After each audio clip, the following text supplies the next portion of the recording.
sebenarnya strategi yang dipakai sama SP yang lain. Jadi dia ambil kepalanya, dia mau masukin, sama kayak kisah-kisah dulu penaklukan daerah-daerah itu rajanya dulu dimatiin, baru dia masuk. Nah, itu cara-cara lama dipakai.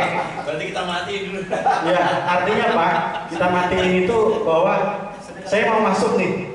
Nah, itu pernah dilakukan juga ekspansi invasi negara, terus invasi agama juga pernah juga dilakukan. Komunikasi antar pimpinan, saya mau masuk nih. Nah, ini sebenarnya ada percepatan, cuman memang sedikit berbeda dengan gaya FSPMI yang idealis. Kita punya aturan main, FSPMI punya standar. Jika ini dipakai, memang ada konsekuensi yang harus kita buat. Artinya ada, kalau saya mencatat di sini ada 4 hal. Target organizing top down ini apa?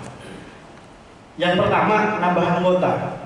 Nah, nambah anggota ini di sini kita melihat setiap penambahan anggota itu ada 2 nih.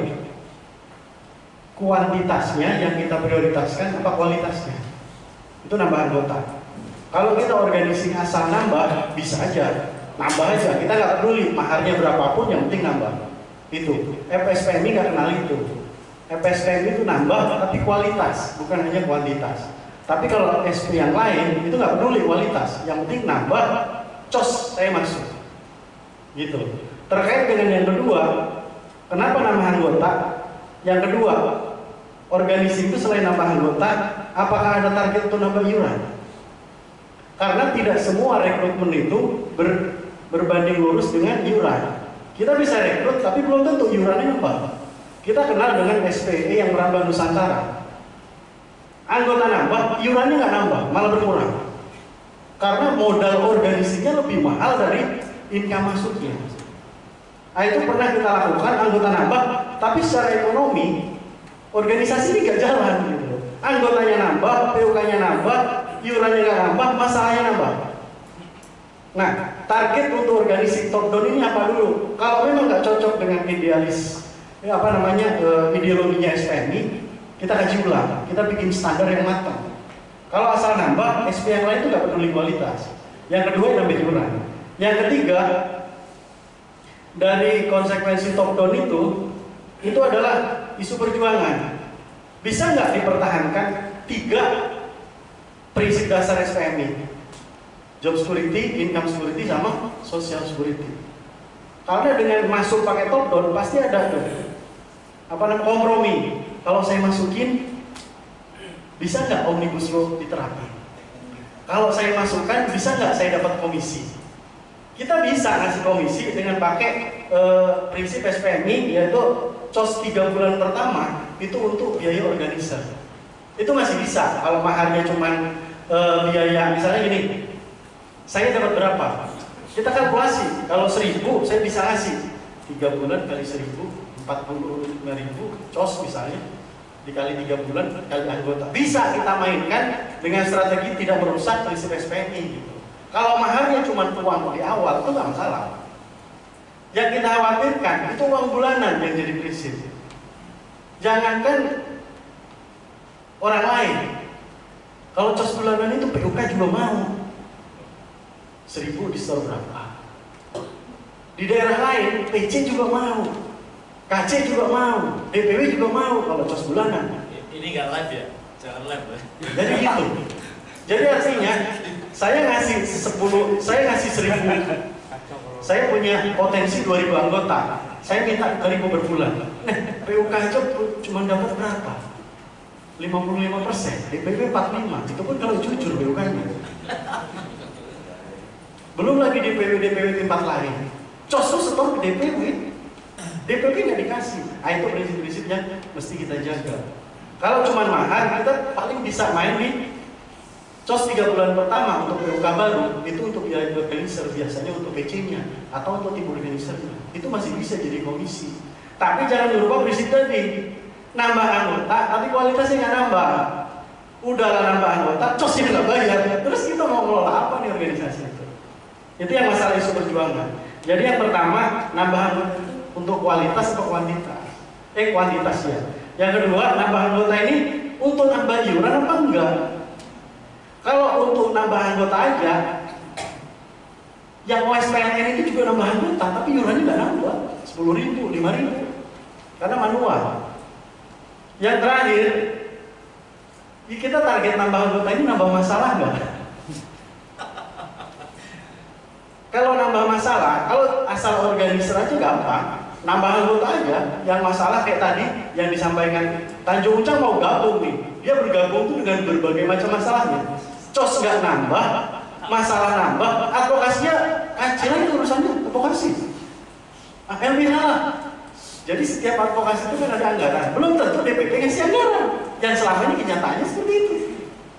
Advokasi aja, tapi biasanya organizer tuh ada anggarannya. Begitu masalah, biasanya anggaran tuh nggak turun dari DPP. Nah itu DPW lah itu urusannya. APC lah itu. Kita beberapa kali kasus PUK yang bermasalah, begitu PC-nya nggak punya, itu kan konflik tuh. Ini PUK dari siapa nih? Ya kan? AMK, AI di Bintan, di Tanjung Pinang. AMK siapa yang ngurus? AMK haji. Tapi nggak ada ngurus sendiri masalah. Nah, ngurus sendiri. Jadi, yang jadi konflik itu, begitu nambah anggota, biasanya kalau orang itu punya masalah, mau gabungnya sama SPMI. Tapi kalau nggak ada masalah, gabungnya ke sebelah. Gitu. Jadi begitu nambah masalah, biasanya organizer itu ada anggarannya dari DPP. Begitu advokasi anggarannya nggak ada. Betul, betul. Nah itu kritikan halus lah. Padahal itu kasar kan.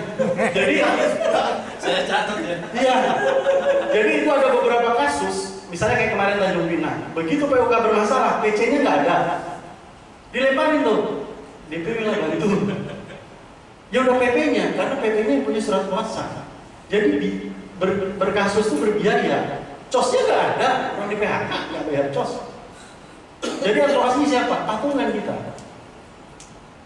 Namanya patungan, yang paling baik itu ya yang ditunjuk kan. Ya kalau cuma PHI, modal mandi bisa. Begitu dia kita mau eksekusi dan lain-lain, biayanya besar tuh untuk eksekusi. Tambah satu. Apa itu? Tapi semenjak ada partai buruh, organizer juga nggak ada loh dananya. Oh iya. Nah itulah derita yang tadi. Pisahkan partai buruh dengan SPMI. Nah, itu udah dicatat. Saya catat lagi. Jadi artinya kita harus bisa memikirkan target organizer ini yang top down ini apa dulu. Kalau memang ini memenuhi 4 tadi, penambahan anggota kualitas. Terus nambah iuran, berarti kita harus selektif, gak asal masuk anggota. Anggota nambah, pasti masalah kan berpotensi nambah. Kalau cos gak nambah itu gak berubah. Secara sistem ekonomi SPMI rugi. Banyak anggota tapi gak iur, defisit. Gitu.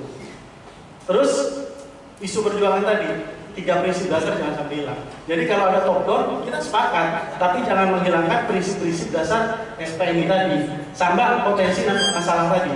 Karena nambah masalah itu nggak, udahlah nggak usah dibayarin, biaya advokasi itu susah. Kemarin kita juga nombok, bener. Jadi artinya, apalagi kita nih, kalau untuk PHI, Batam ke Tanjung Pinang, itu biayanya tinggi, 10 kali sidang itu bisa 12 jutaan. Dan itu harus ditanggung sama PUK dan ya kecil lah, DPW lah kayak gitu. Itu kawan-kawan. Jadi terus SPMI tadi saya tertarik. Kenapa SPMI seolah dibenci nggak dijadiin bestinya pemerintah? Itu bukan karena SPMI itu anti pemerintah, tapi SPMI itu memaksakan aturan yang tidak disetujui sama prinsip-prinsip SPMI. Kita itu begitu ada sekat dengan pemerintah itu karena mereka memaksakan omnibus law yang kita tolak. Jadi seolah-olah kita itu anti pemerintah, padahal kita tidak pernah anti pemerintah, tapi anti aturan main yang diterapkan pemerintah yang nggak sesuai dengan prinsipnya SPMI. Makanya waktu itu beberapa kali dalam 2 tahun kebelakang SPMI itu menolak untuk hadir di sosialisasi omnibus law. Makanya pemerintah jadi membuat kita udahlah SPMI nggak usah diajak, pasti dia nggak mau. Karena yang mau dibahas tuh Cipta Kerja, itu sesuai instruksi DPP. Memang yang ada bau-bau omnibus law-nya, SPMI itu nggak boleh hadir. Kalau hadir artinya dia sudah menyetujui, karena kita waktu itu lagi JR. Nah itu, jadi seolah-olah kita itu anti pemerintah, padahal kita itu anti kebijakan pemerintah yang bertentangan dengan prinsip dasarnya SPMI. Jadi prinsipnya itu top down itu kita setuju, tapi bikin konsep yang jangan sampai merubah ideologi SPMI tadi. Kalau itu sampai jadi, PUK yang udah SPMI aja berubah. Boleh ya. Misalnya nih kita sepakat nambah anggota, yang penting nambah, iurannya belakangan. PUK yang udah store ini tertib, jadi nggak tertib. Itu terjadi di OSPLN. OSPLN itu ada yang udah 10.000 karena berkaca dari yang lain 15, jadi turun iurannya. Ya jangan sampai PUK yang udah cosnya payroll gara-gara rekrutmen itu boleh kok sekarang cosnya di bawah 1%. Ya jadi kita ikut-ikutan di bawah 1%. Jadi itu memang dilema. Di sisi lain kita harus nambah anggota, tapi kita harus tetap menjaga tadi cosnya harus sesuai dengan aturan mainnya SPM. Tapi kalau mau ubah, memang prinsipnya diubah, ADRT-nya diubah, kita degradasi. Top down boleh, tapi jangan sampai menabrak aturan main, aturan dasarnya SPM.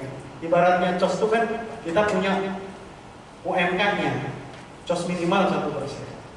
Jangan sampai nanti kita nambah tapi berubah prinsip. Karena kalau udah top down, berpotensi ke sana. Kalau saya masuk, saya dapat berapa? Kalau saya masuk, boleh nggak COS-nya 30? Bilangnya 30, nanti KC ya 10 lah. Nanti saya yang 5.000, kan 45.